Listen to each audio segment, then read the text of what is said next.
Red Menace. We're a comedy news podcast bringing the latest and greatest hits still in Australia, but not for long. If my audio sounds like trash this week, it's because I'm on holiday, and I say that in inverted commas. Where are you on holiday, Chris? Where's your exotic destination? Beautiful Lake Macquarie, Newcastle. Lake Macquarie, not to be confused with Port Macquarie, my hometown, because they are two very different places. They're very far apart. Lake Macquarie is, dare I say it, better. Probably. It's all right. So if you hear lots of room echo and or bird chirps, I'm sorry, there's not a lot I can do. Yeah. I feel like the bird chirps will really just prove our location in Australia. Yeah, that's true. And I think that they'll prepare people emotionally for the future car chirps that are going to be in your audio. Yes. As we were just discussing. There might be a lot of noises in the future in my audio.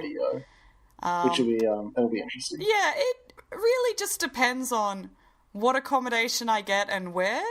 And also how loyal our listening audience is. And, I guess we'll figure that out. I guess we will. But to be honest, I think it'll add a nice touch, a nice feature.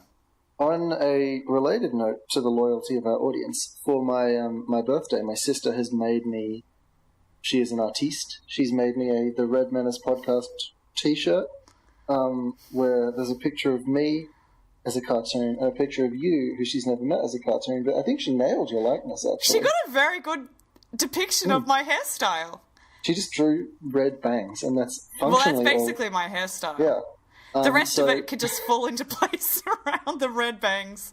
If anybody's interested in a t-shirt at any point, just send us a message, and maybe we'll, make some merch or something. We'll work it out, yeah. We'll figure it out. We'll Google how to do that.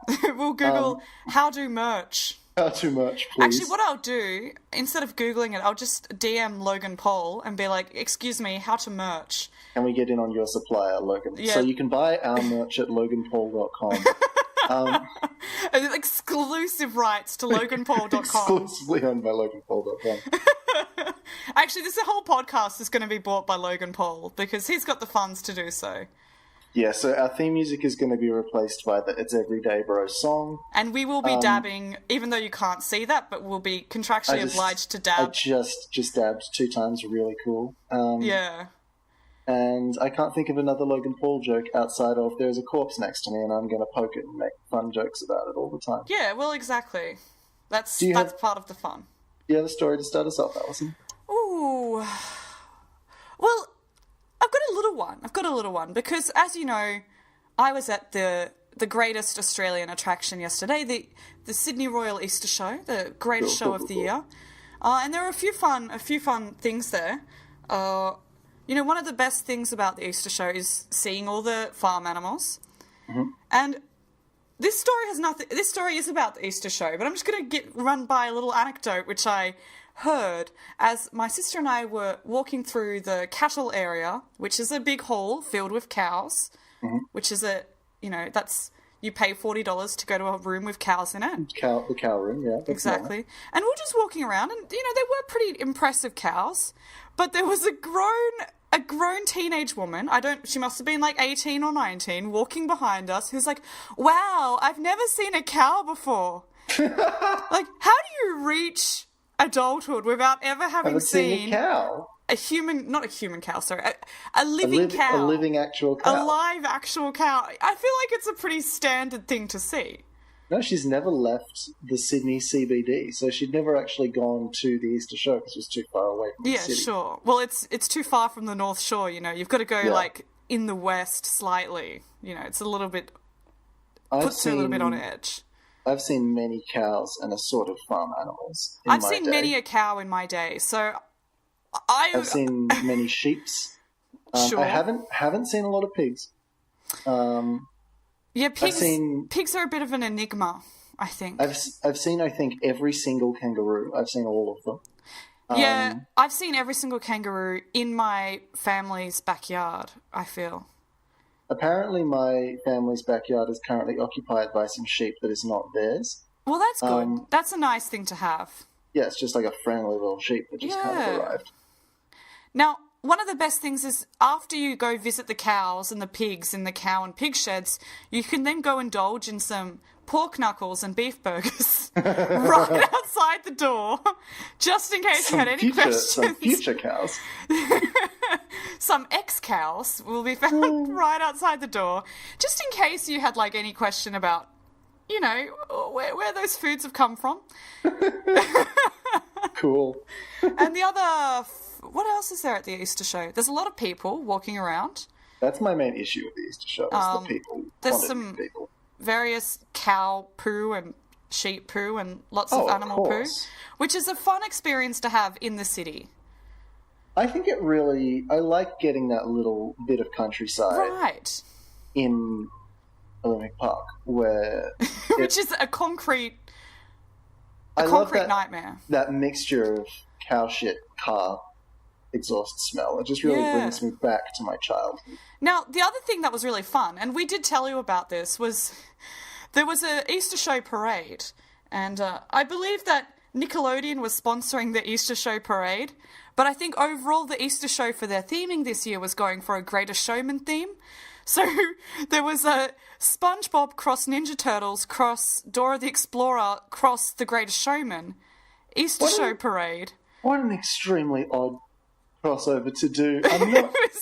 But it wasn't integrated at all. It was like a Greatest Showman cart, and then SpongeBob, and then Greatest Showman, and then Ninja Turtles. You know what's sad? The one of those that I'm least interested in seeing is The Greatest Showman. Well, you're going to see a lot of Greatest Showman mobiles. Oh, God. And then a guy in a foam SpongeBob costume waving to the crowd, and he's probably really sweaty inside. I would love if the sweaty SpongeBob man could sing all of the Hugh Jackman songs, and then it turned out that it was in fact Hugh Jackman inside the sweaty SpongeBob costume. That's what I'm choosing to believe, that Hugh Jackman was sweaty inside the SpongeBob costume. Well, okay, here's a question. So we've got Hugh Jackman, we've got Zac Efron, and I don't know who else was in that movie. There was Zendaya. Okay, so that's 3. That's good enough. So I feel like the Zendaya obvious one, was Dora, big time. Yeah, she'd be Dora. But who out of Zac Efron and Hugh Jackman would be SpongeBob, and who would be a Ninja Turtle? I think Zac Efron would probably be the Ninja Turtle. I feel like, so. Hugh Jackman, he's a little bit past his prime. He's still a very good-looking man, but he's not a young Ninja Turtle. He's not a teen. He doesn't have that Efron going on. Efron still plays teens, so I think he can be the teenage Ninja Turtle. Now, SpongeBob, I don't know of his age, but judging by his choice of fashion, it's definitely, he's a middle-aged guy. Yeah. He's probably also, bordering on boomer, If you look at his complexion, he's quite wrinkled, being a sponge and all that. So it does make sense that an old gentleman would play him. Exactly. And so I've decided to, just in fitting with the theming, this is a story that my sister was actually looking at yesterday afternoon relating to some outrage surrounding the Easter show. Oh, good. And this is from, in fact, ABC News. Oh. Okay, so I'm going to read the headline. It says, Rainbow hot cross bun recipe causes a stir at Royal Easter show. Why? Well, that's a very good question. Do the Christians not like colours now? This is... Well, it doesn't really answer the question. I'll read the article. It says, food is a key feature of Sydney's Royal Easter Show. However, one vendor's experiment this year with a tried-and-true recipe has a few patrons feeling a little cross. I'll just leave you with that pun for now, because, it's a hot cross bun. The patrons are feeling cross. I just thought I'd explain that. I get it. No, I just in case you didn't get that. I understood. You got it. I appreciate the effort. Yeah, no worries. So Tony Nyo is a member of a family-run business that has courted controversy with its baking of rainbow-coloured hot cross buns. We got invited to the Easter show this year and we thought we'd give it a try, Mr. Nyo said. We thought we'd bring something different and unique and came up with the idea of rainbow hot cross buns. He said the inspiration for the unicorn buns came from his sister's children. That sounds adorable. It sounds excellent. I want a unicorn bun. I want a unicorn hot cross bun. And I'm sad that I didn't see the unicorn hot cross buns shop there because I absolutely would have bought a rainbow hot cross bun. Right? I big time would have bought that. And supported this guy's outrage-inducing bun that's making people cross. Okay. Stop. Don't make it again. Don't I'm say going to keep making it. But it says, however, not everybody is happy with this idea.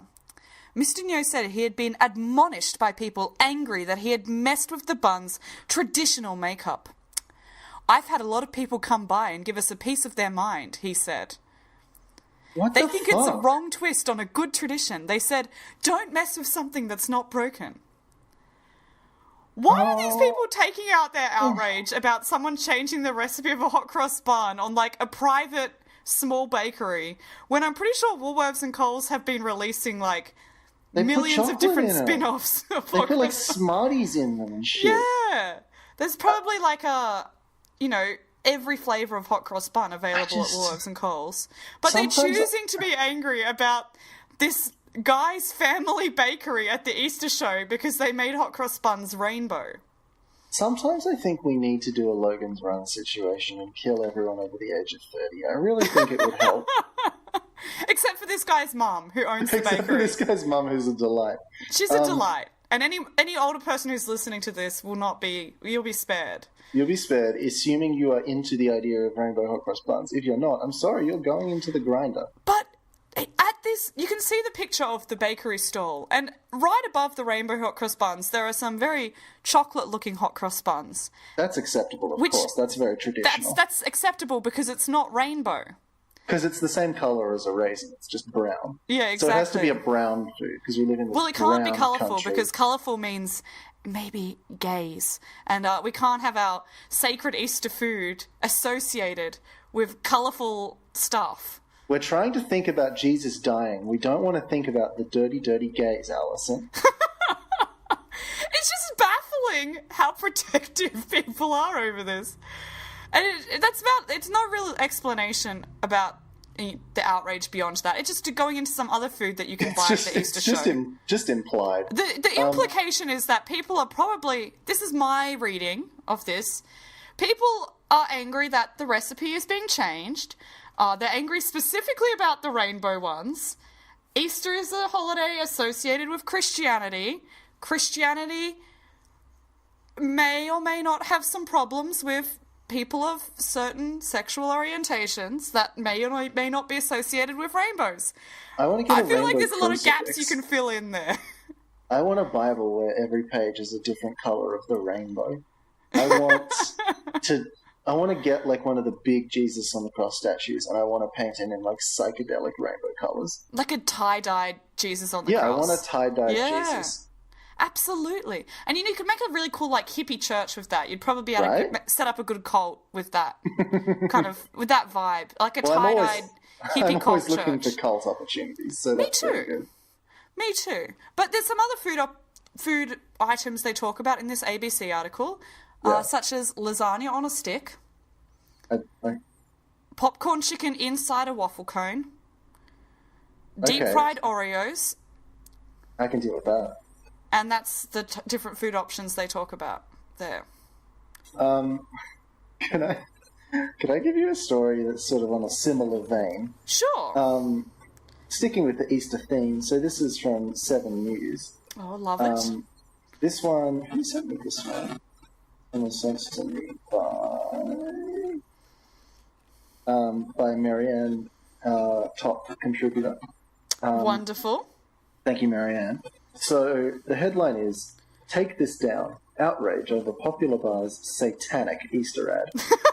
Okay, I'm excited. A burger bar in Sydney's inner west has been pressured into deleting a controversial Easter advertisement following a scathing social media reaction. Mary's Newtown published the Facebook I love post. Mary's. What Mary's a great is bar. Great, right? It's Mary's? bomb. It's like a little punk bar with all the writing on the wall and lots of dicks that people have drawn. Oh yeah, 100%. And good burgers. Mary's Newtown published the Facebook post on Wednesday, telling its followers that they would be open over the Easter weekend. Jesus got hammered for his sins, you can too. Oh no! That's quite sacrilegious, but it's quite funny.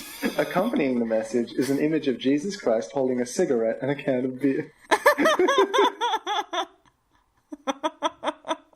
The post was immediately met with a wave of anger, many calling it disrespectful to Christians. Absolutely disgusting. Not only should they take it down, they should apologise for such a disrespectful act, one wrote. We were regulars eating here every week. Wow, I'm never eating here again. I doubt you were a regular at Mary's bar. If you're going to get angry at this post... So... I somehow think people angrily commenting on that post are not regulars at that bar, because there's a lot of cuss words written on the wall. That is true. Well, what if you were just like a really, really punk Christian who just believes, like, you can say fucking punk all you want, but if you use the Lord's name in vain, that's not acceptable. If you say, oh my God, that's like the worst then thing. But if you say, shut up, you satanic or you effing C, that's like a happy greeting for him. Exactly. Sure. Others, however, said the post was humorous and shouldn't be taken seriously. Am I the only one who sees the funny side in this? One customer asked his mates. I'm not sure how they got that quote.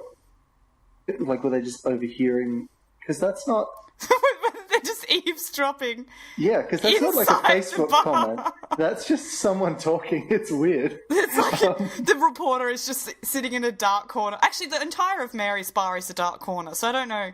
They were sitting somewhere openly in the bar, which is a dark corner, and they were just like writing down what the customers were saying. The restaurant's Google reviews have been flooded with 1-star reviews, with some calling the venue satanic. Mary's okay. I feel like if you are offended by this, I can see why. It's quite sacrilegious, and maybe it could be read as a little bit disrespectful. But to call it satanic, I think, will automatically make people not take your claim seriously.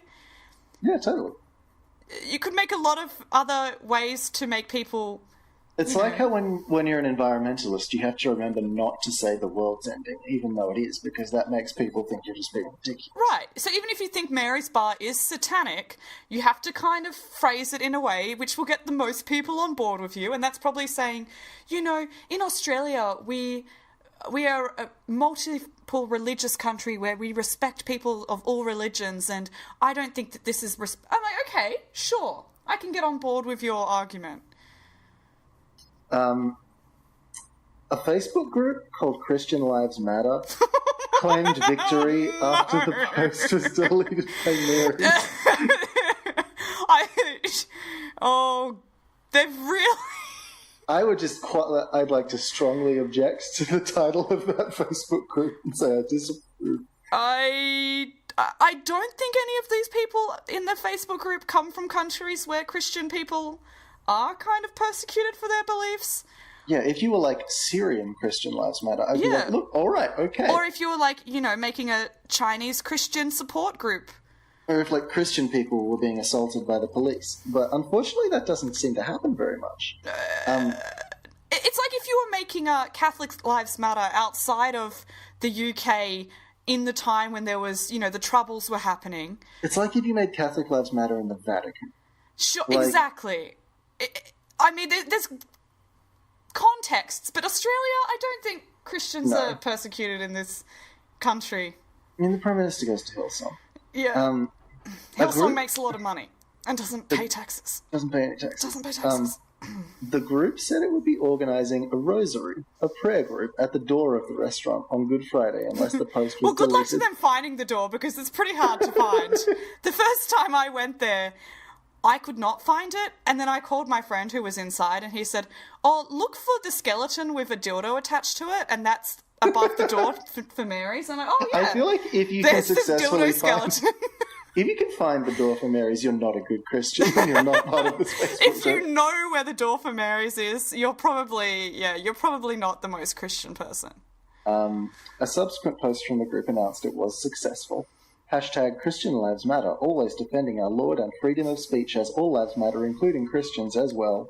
Can I just throw it out there that I don't think Jesus is too concerned about a random pub in the inner west in Sydney posting on Facebook. I feel like, God probably has bigger concerns than what Mary's Newtown is posting on their Facebook feed. Can I counterpoint, though, how fucking funny would it be if Mary's the moment they hit submit, the rapture came. Like that personally awoke Satan himself. He was waiting for Mary's Newtown to post that post. Exactly. I think when the rapture comes, the band The Rapture is going to be playing over all speakers very loudly, and it's going to be quite unpleasant. I feel like Jesus is the kind of guy who'd go to Mary's Newtown and have a few brewskis, though. I reckon Jesus... We've talked about Jesus being kind of a party animal before. I feel like Jesus... so. He was a carpenter. He's not a high society kind of guy, you know. He was like... how to get lit. Yeah, he was hanging out with a lot of people who are not high society. He was probably getting down at Mary's Newtown with his, like, apostles. I feel like, yeah, Jesus... He'd ask for the good shit, and he'd, like, know where to go to buy drugs as well. And he'd know the recipe for the secret sauce that Mary's puts on their burgers. And the drug dealers, because he's Jesus, they would offer, like, we'll give this to you for free. But Jesus would be like, no, man, I'm going to pay you. I've got you. Because he's just a cool guy that way. He's chill. However, he probably posted a laughing react at that post. Right? He thought it was good. Absolutely. He was like, yeah, Jesus. He's like, yeah, I did get hammered. He's like, he posts a comment, does this mean I get free drinks? Lol. Right? On the Facebook page. I like to think that Jesus' social media presence would be quite similar to, like, a former bachelor's social media presence. It's just a little bit cringy, but also just quite funny. Just a little bit cringy, and occasionally with posts for tea that makes you poo. Alison, do you have a story that's not about Jesus? Well, I want to read this little one. There's not too much to this story. I just want to, like, share the headline with you because I think you'd like this. Okay. So this is a story about a man who was at a train station in somewhere towards Wollongong, and he had a bit of an unfortunate situation because he fell down a 20-metre embankment near the station car park while he was looking for a place to relieve himself. And so there's not really a lot to that story. Fortunately, he was rescued. But I do want to share the headline that Glenn Humphreys for the Illawarra Mercury has chosen to write this. I'm excited, Glenn. Man finds himself in a wee problem at Otford train station. Oh, good one, Glenn. That's a nice one. I just need to hypothesize for a second. Like, was he searching for a place, or had he found a place and had his dick out and then tumbled down the hill with all of his parts flailing in the air? It doesn't really give the detail as to... Because that's the ideal way for it to have happened. That would be very embarrassing. If there was the stream going, so that there was, like, a projectile sort of circling him as he goes down. It doesn't exactly say what happened. He said he suffered a broken ankle and... My gosh. He had an ankle at an angle. He suffered a broken ankle, which was then at an angle, I suppose, and multiple abrasions. But it doesn't give any detail about the state he was in terms of his state of pantslessness. Yeah. But I feel like it would just be, you know, in that situation, if I was looking for a place to piss and I fell down a cliff and I wasn't wearing my pants and the rescuers came, I'd kind of be like, oh, I'm fine, I don't need your help. See, I think I'd be like, if I'd broken my ankle and I had my my zone exposed to the world, I think I'd just be like, is this not a place free of judgment? Have we not seen enough yet? Like, I think in the ambulance ride, I'd be like, we all know what this is. Can we just not? We all know how this happened. And in this case, the newspaper is very clear on how it happened. He had a bit of a wee problem. But I will get into this next story, which has a little bit more to it. Okay. This one isn't really a funny story as much as it is, you know, kind of a sad state of affairs. And it's just like, you know, I love stories about the Australian housing market, particularly the Sydney renting market. Oh, good. And this is about, a listing that was put up for, well, let's get into it. It says, Sydney homeowner renting out bed in lounge room for $185 per week. This is from Yahoo News. Fucking Christ. Renters who want all the benefits of inner city living, but don't quite have the budget to match, might be in luck due to the emergence of a surprising new trend. Is it surprising though, Yahoo News? Oh, this is the end. This is the end times. One Sydney Is it homeowner. literally just a bed? Like you get from the headboard to the footboard, and that's all the space that you have? No, Chris, it's beautiful. They've set up you know those like pin boards that kind of are on feet? Mm-hmm. They're like a partition that are also, you know, a pin board. So it's like they've set up a few of those partitions and then put a little curtain there and a curtain rod. And inside is a bed and a dresser. So it's pretty generous. And then it's inside the living room of someone else's house. But you get all the petition. Can I make a pitch to you? Yes. I want to wait for a business to go under that has an open plan office. I want to rent out cubicles that have just like... We'll just take out the desk and put a very small blanket and mattress in there. Like a half-size bed. Like a half-size bed. And what I'm going to do is I'm going to give you that for $200 a week. And that sounds good. Sounds reasonable. Because we could fit like 40 of those in a big office. You could. We can make bank on that shit. Absolutely. And because we would then be a landowner, we would be protected under our law. Yeah, and plus there's no bathroom facilities, but if you go to the gym down the street and buy a membership there... It's only an extra $20 a week. It's only an extra $20 a week, which is like nothing. Come on. Yeah. You can shower, and obviously that's where you'll have to go to the toilet. It's only a couple hundred meters walk. Or you can go in the embankment near the train station and just try not to fall down the cliff. If you can get to the roof, you can use the window washing abseil thing to go down the side of the building if you think you can do that quicker. Sure. Just make sure the cops don't see you because they don't love it. It's not great. I like the ad here says, so the picture included shows you the setup. And I believe that on the other side of the petition is the owner of the house's living room. That's just... So I can't imagine the curtain has a lot of sound. I don't imagine so. So imagine the owner of the house is really, really into Adam Sandler movies. And he chucks on I Now Pronounce You Chuck and Larry, and he's sitting there having a good chuckle, and you're just trying to sleep. Can I explain maybe a worse situation? Okay, well, I don't really want to know the worst situation. No, it'll be fine. Okay. People who... I know where you know where this is going. People who live with their parents... I've lived out of home since I was 17, so I've never really had this problem. Sure. But if people say want to have someone over for a romantic evening, Okay. It always struck me that would be a profoundly uncomfortable experience. It would be very awkward, I would imagine. I think the only experience more uncomfortable might be if you're making sweet, passionate love to your paramour, and then you hear Glenn from the next room walk into essentially your bedroom, turn on the TV, and start watching I Now Pronounce You Chuck and Larry. And you can hear like Adam Sandler's voice ringing over the television, like the surround sound system. And then you, because you've lived here for long enough and you accept life as it is, you sort of whisper in your partner's ear, just don't be too loud. And then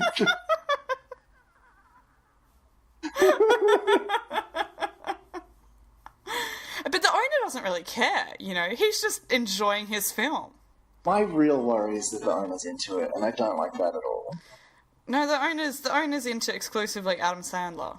That's true. So, the owner's jerking it, but he's not jerking it at you. He's jerking it at Adam Sandler. You're not actually relevant You're not to the part equation. of this, no. This is just his time. Exactly. This is his special time. I'm going to go on to read about the rest of the ad because we're getting into some dark territory. We might be branded as satanic by Christian Lives Matter Facebook group. It says, private divided room, $185 per week. You have your private living room in the heart of the CBD, the advertisement read. The advertiser has said the room included electricity, access to a washing machine, water, gas, and internet. I want to rent an apartment that doesn't come with electricity. It's kind of like the standard affair. It comes with gas and water, but electricity, we couldn't really swing that. So, unfortunately, you'll have to live without. Yeah, for sure. But I'm sure you'll manage. But I'm not, like... It says the room has access to gas, but in your little partitioned off area, I'm not sure what you could put in there that uses gas that would be safe. What it actually means is that Glenn, when he's sitting on the couch, intermittently farts, and that's the gas that you have access to. Oh, no. And it says, you just need to bring your favourite pillows, blanket and cutlery, the ad continued. Now, I understand the pillows and blanket thing, because people have, like, preferences of bedding, but this homeowner's too bloody cheap to even let him use a knife and fork. You're living in the petitioned-off living room, and he won't even let you touch his cutlery. Do you get to eat food on the couch, or do you have to eat it in bed? Like, are you allowed to access Glenn's space, or is well, no, because you're renting exclusively this little... You're only the room. This little room in the living room. Are you allowed to shower, or do you have to go to the gym down the street? Well, I would hope you're allowed to shower in Glenn's house. But the thing that's really bothering me about the pictures... Again, if you tell your lovely partner that you've brought home that she has to go and shower at the gym down the street, that's going to be a real problem. It's not going to be the most romantic evening. You're not going to have a second date if that's the way you choose to pursue things. Looking at this picture, they've got the kind of petitioned off part of the living room is kind of in the middle, so that the owner still has the window on the other side for themselves. So it's kind of set up in the middle of the room, and then there's like a futon on the other side, which I believe is probably the owner's sofa, which they sit on to enjoy which is on the window area. What if that was where the owner sleeps? Oh no! It's a studio apartment. The whole thing is a living room. With a curtain in the middle. You're subletting your studio apartment. Oh, Jesus. No. Well, there is a bloody quilt and pillow on the sofa in the living room. This is essentially, back when I was in undergrad and I lived in the studio at, like, student housing, and sometimes people would, like, sleep on the floor. Like, this is essentially that. Except this you're paying $185 a week for the pleasure. Yeah, and I never charged for that. I just complained a lot. Which I think was fair. How cheap would this style of accommodation be for you to accept it in your life? How much would you pay to live in this? That's okay. So we've got to think about, like, what my priorities are at that point and where I'm at. So, like, I think first of all is if I'm, like, single and I know I'm going to be single for a while, that makes it a lot more comfortable. Sure. So if I can be like, I don't really need as much privacy, like, then, you know, like, it can't be more than 2 digits. Definitely can't be more than 2 digits. No way. There has to be bathroom access. There has to not be, like, Glenn's pubes all in the drain. That's also a deal breaker. Sure. If it is a studio and Glenn sleeps on the other couch, I just want Glenn to be, like, a nice dude and smell nice. He shouldn't snore. That's probably also important. The ideal situation, actually, is that Glenn and I actually fall madly in love, because then we just then have... You take down the petitions. Yeah. And then we just have a studio apartment that we share. And then you're just a couple in a studio apartment. Which does still sound hellish to me. Just that core concept of having one room that you're always in together. I watch a lot of tiny apartment videos on YouTube because I find it fascinating. But anytime I see one that has more than one person in it, I love the one-person tiny apartments. They're great. It's beautiful. You can make that work. Yeah, I'd live in a tiny apartment as my perpetually single person. I think that would be a great lifestyle. But when I see one and it's like, hi, my name's Coco, and this is my husband, Shelley, and this is our daughter, Lysandra, and we live together in our 2x2 square meter apartment in Brooklyn. And you're like, that just sounds like... We don't sleep, we just stand in the middle of the room and lean against each other. Exactly. They pull down, like, something from the ceiling and it's like some... It's a tube that you stand in. No, not even a tube. It's like some harnesses that you pull down from the ceiling that hold you up as you stand sleeping. It's actually a sex swing that they've retrofitted to make it work sleeping. You just, like, you pull it down from the compartment in the ceiling to sleep in. And they're like, we actually really love our tiny home lifestyle. Like, we feel like we have everything that everyone else has. Sure, our entire room might be, like, filled up by the toilet and the shower that's over the top of the toilet and the swing that we pull down from the ceiling, but, like, this is our choice, you know? And, of course, this is an expensive place. It's not... you know, Coco and Shelley are they're not a poor couple. I feel like the name is Coco and Boko. I think and their daughter is named Loco. That works too. Well, that's their nicknames. True. Shelley doesn't like his name being Shelley because it sounds like a little bit lame. They call their daughter Loco because she's crazy, obviously. Yeah, exactly. That makes sense. And they're culturally appropriating, so they like to use other languages. Yeah, definitely. They have, like, a katana on one of their walls. Which is really quite unsafe considering they're dangling from the ceiling when they're asleep. Shelley insists on practicing with it indoors every morning. Everyone else just kind of has to lie on the floor and pray. Their apartment has a window. The window is a brick that has fallen out, and they can see outside to the... Their apartment is a hole that we're going to call a window. But it's $1,000 a week. Mm-hmm. And that's, yeah. It's really just like... Because they're both influencers, and that's where they get their money from. That's all a window is, really, is a hole you've done a bad job of patching up. Yeah, exactly. You patched up with glass. Yeah. That's how the first window was invented.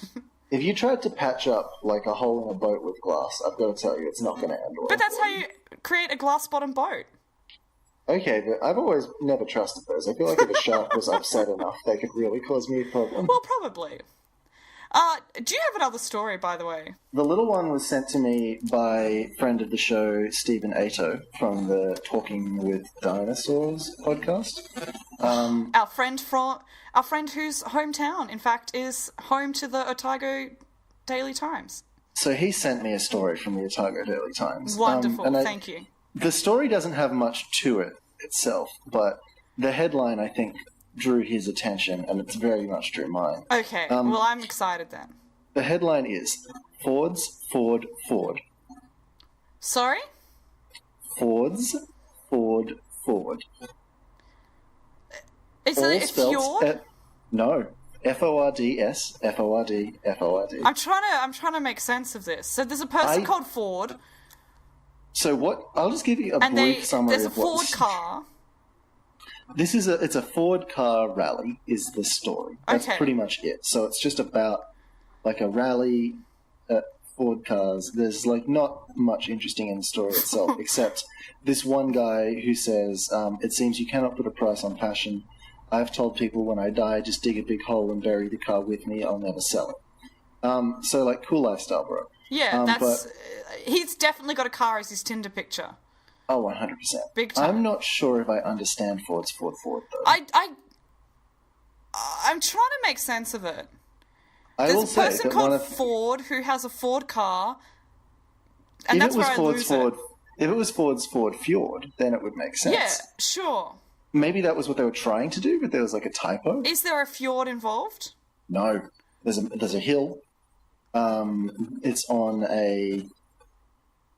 Well, maybe he thinks the hill is a fjord. I think it's just in a field. I don't understand this headline. Ford's Ford.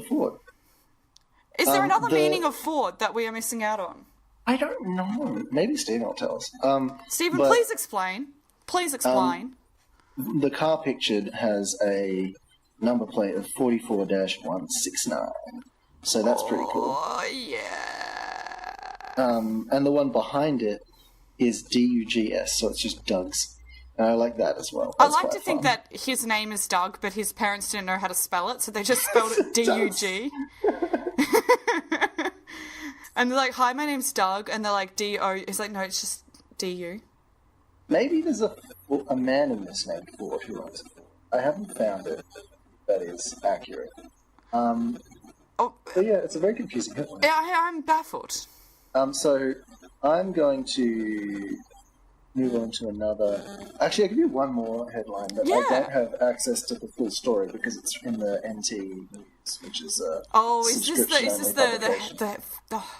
the front page story from a few days ago? Yes, so... Lay it on down. So there's a lot of words in I feel like the headline pretty much explains the whole story anyway. I can't imagine what more is involved. So yeah. Dildo spotted on Dick Ward Drive en route to Fanny Bay. And for the listeners out there, you need to know, this was the front page story. They're a really prestigious newspaper. They're one of the most respected Australian newspapers, the NT News. It's a very well regarded paper in this esteemed country. I do adore that they were able to print the word dildo on the front page of the newspaper. Oh, there was some discussion progress there, but then the NT News decided that in their esteemed publication, it was acceptable to do that. So I think it's problematic there is a Dick Ward Drive that does lead to Fanny Bay. I feel like we need to get that changed. It may not be the most ideal. No. So there's not much more to that story, just outside of that's the headline. It's a good headline. And it's a very fun coincidence that I believe the NT News may have orchestrated themselves. But, let's just leave the conspiracies aside and get into the next story. This one's quite fun. So this is from the West Australian. Sure. The mother at the centre of a costly siege in Kelsma says that she feared foreign invaders were coming to get her when the police surrounded her home. Oh, no. Rachel Anakin and her newborn twins were inside their Slee Avenue home when neighbours reported the sound of a gunshot coming from the property on Thursday afternoon. Parts of Kelsma, including the local high school, were put into lockdown as heavily armed police moved in. Yee. Ms. Anakin said that she feared for her baby's lives when officers carrying machine guns tried to guide her outside her home with lasers. In my mind, I'm thinking, they might be thinking this is a fake baby or a bomb in my arms or I've got a gun under there. Sorry, the officers were using lasers to try and guide her outside of her house. Yes. Could they not have said, "Excuse me, ma'am, can you come outside"? Apparently not. It seems... If I saw, the laser pointers of a machine gun in my general direction, I would probably not be like, oh, the officers want to gently guide me outside. So, no, they did try to explain, I believe. So, okay. The mother said she failed to give herself up sooner because she had confused the geared-up, ready-to-raid tactical response group with foreign invaders. I thought it was a foreign army doing a terrorist attack, she said.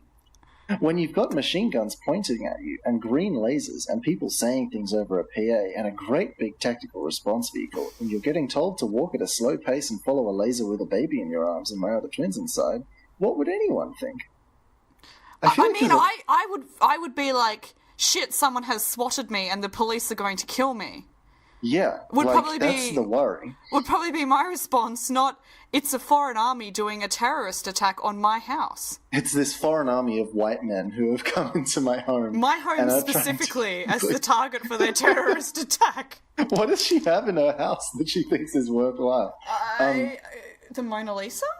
You know the book, the book series Tomorrow When the War Began? Yes. So I read that as a teen, and when they made that as a movie or a TV show, and the invading country, so the premise of this book basically is that Australia gets invaded by another country. Yes. And these teens have to defend the country. It's just a real high-class literature. Oh, it's actually a very good series. Oh yeah, it's quite good. But the movie sort of showed the invaders to be of Southeast Asian descent. Yes. When I read the book as a teen, and I knew nothing about politics, I always assumed they were Swedish for some reason. And I don't know why, but I thought the Swedes had invaded.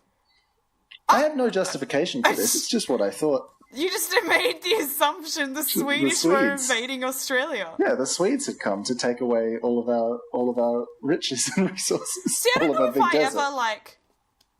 I ever pictured the army in those books when I was reading it as anything other than army guys. That's true. They're just army men with their green outfits. Exactly. It's like those the plastic army men. Yeah, the giant packets of green plastic army men are being brutally murdered by teenagers. Yeah, exactly. Which is, they're setting them on fire with the little cigarette lighters, the little green army men packets. Maybe burning them with the magnifying glass. These books take themselves very seriously. It's quite a good series, though. It is, actually. I enjoyed it a lot at the time. You see, I'm wondering, reading it now, there might be, problematic elements, though. I have heard some people say that. So, the 33-year-old was taken into custody on Thursday after the siege, but was not charged. She will be summoned to court to face unrelated drug allegations. Okay. So, yesterday, near toys in the family's backyard, police found a tree stump with bullet holes in it and a homemade pen gun. So that was the noise that got her swatted. Was a pen gun? A pen What's gun. a pen gun? I assume it's a gun made out of a pen. That's pretty sick. Yeah, I kind of want one. But if it's going to get this happening to me, then maybe I should. Yeah, I don't really want to get swatted. No. Do you have anything to finish us off, Alice? Well, this isn't really much of like a fun story, really, that I've got here. Cool. But should we end on something? I'll maybe toss that one in the trash a little bit. But should we end on something a little heartwarming? I enjoy it when we do that. Yeah, I enjoy it too. And now I haven't got a specific story up for this one. Just give me a moment. But I'm sure you heard the rat man? Yeah, the homeless man's rat story. Oh, that's lovely. I'm into that. And so let me just get that up. So do you want to tell the audience what exactly happened with this situation, and then we can I'll read the good news story at the end. So my understanding is that a homeless man had a pet rat that he loved very, very much. Yes. And it went, walkabout, it went missing. And yeah, he went to... This man is always in the CBD near Foot Locker in Town Hall, and he is quite famous because he has a little pet rat that he has like sitting out on a milk crate in front of him that with her little food, and the two have a very, good bond. And he popped into the shopping centre to go to the toilet because he's not going to go and fall down an embankment pissing near the train station. No, he's dignified. This is a dignified man. And somebody had stolen his rat. And it got shared a lot on social media. Someone took a photo of him with his sign saying the rat had been stolen. And it got a lot of traction on social media. And because of that, I think the police were kind of like, maybe we should actually investigate this case. Maybe we should do something good for once. Yeah, maybe we should do like one nice thing in our lives. Instead of just searching people for drugs they don't have. Because I don't think that this particular case would have gotten nearly the response from the investigators that it got if it wasn't for the huge response on social media. Can you imagine if they found the person who stole the rat and then they sent the SWAT team that they sent to What's-Her-Face's house to take that rat back? Because they're like, we're going to take this rat alive. It was like a huge siege to get the rat from the woman. The good news is, though, when they found the rat was safe and sound. This woman had seen the rat in the city and assumed it was an abandoned rat. Can I just put out there that I don't know exactly what person sees a rat in the city and assumes it's an abandoned rat and takes it home? Can I say, if you see a rat in the Sydney CBD that's not attached to anyone and your first response is, I want to touch that rat, you need to reconsider your life choices and also get a tetanus shot. There are a lot of rats in the Sydney CBD. Not all of them are pets that have been abandoned. Most of them exist to scare the shit out of me when I walk down the ultimate pedestrian network. Most of them exist to, like, run along the train tracks in the train tunnels and, like, be that really creepy shadow that runs across and makes it look very spooky. I used to live, this is a short little anecdote that I think you'll appreciate. I used to live up in Hornsby, which is up on the North Shore, so it's like the top end of the train line. And I lived about 1 kilometre away from the train station, and I had to walk through these like parks and pool and all this sort of stuff to get home. But it was quite far away from everything, so it was often quite dark when I walked home. And one night there were these teens in the park, these kids. Youths. They were youths, and they were making lots of sounds. So I was quite nervous. So my hand on my holster, kind of thing. But, your hand on your holster for your keys or your wallet. I think it was my phone, because I was going to try and scare them with my flashlight. Yeah, sure. Good idea. So I walked past them, and they didn't pay any attention to me at all, obviously. Yeah. But about 100 metres, I saw a shadow coming up behind me, and I started running. And after about 20 metres, I realised that it had in fact been my shadow. And then What? I'd walked past a streetlight and had been terrified by my own shadow and ran away. Oh no. You're like menaced by your own shadow. I know, right? It's dangerous. The fortunate news for this story, I'll read this article by 9 News because it's been very, very widely reported. So the article goes, a homeless man in New South Wales has been reunited with his beloved pet rat a week after she vanished. Chris, 59, smooched rodent Lucy at Sydney Police Station yesterday after officers found the black and white rat. Aww. It feels wonderful. Thank you very much, everybody. She knows she's missed me too, said Chris as Lucy scurried over his shoulder. Aww. It all began on April 6th when Chris returned to his makeshift setup on Pitt Street in Sydney's CBD after a toilet break and Lucy wasn't there. Chris and Lucy are a Sydney fixture, well known by people who walk past them every day. New South Wales Police launched an investigation into the missing rat, fearing it was stolen, after Chris's heartbreaking story was shared in the Lost Pets in New South Wales Facebook page. This is the best Facebook page, by the way, because I have seen so many lost pets being found through this Facebook page.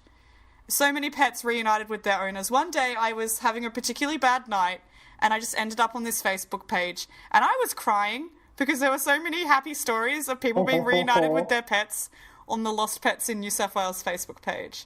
These people are doing God's work. They are delightful. A very delightful group of people. They should be proud of themselves. After taking a homeless person's loved pet seriously, what a really low act, the moderator wrote. Following a week-long investigation, New South Wales Police concluded that Lucy hadn't been stolen. Officers from Sydney City Police Area Command have reunited a homeless man and his pet rat today after she went missing last week. A woman who walked past and saw Lucy alone believes she had been abandoned, so took her home and cared for her. Who takes a rat in the city and cares for it? Well-intentioned, but super weird. Yeah, I bet this lady probably has a lot of pet rats in her house. Yeah, that she stole from that she took from the CBD. And some of them were people's pets that had been abandoned, but most of them are just like nasty street rats. Street rats, yeah. But she doesn't know the difference, and she doesn't care because she respects and loves all rats. Each to their own. But it's a good ending to this story. It is. It's very sweet, and I'm glad that Rat and Man have been reunited, and they can once again become Rat Man. Yeah, me too. It's just really lovely. It makes me Next feel step, better New about South the world. Wales, give Chris and Lucy a home. Yeah, right. And a living wage. That would be ridiculous. We've got this far in this wholesome story. Now let's make it even more wholesome. Let's wrap up. Thank you, everybody, for listening to the show. Follow us on Twitter and Instagram at @menacecast. If you have any interest in a shirt with a picture of me and Alison and the words "The Red Menace Podcast" on it, message us on some form or another, and I'll Google how to do that. You will message Logan Paul, as we said, and see what we can set up. We'll get on Logan Paul's merch service and we'll sort it out. I'll message Versace, who is not in fact alive. I will use, I suppose I'll use a medium to do that. So I think my ideal merch would be underwear, and there's a picture of one of us on each of the butt cheeks. That's like the perfect. And then it says the Red Menace on the front. We're going to talk about this. We're going to discuss this a little bit further, I think. This idea.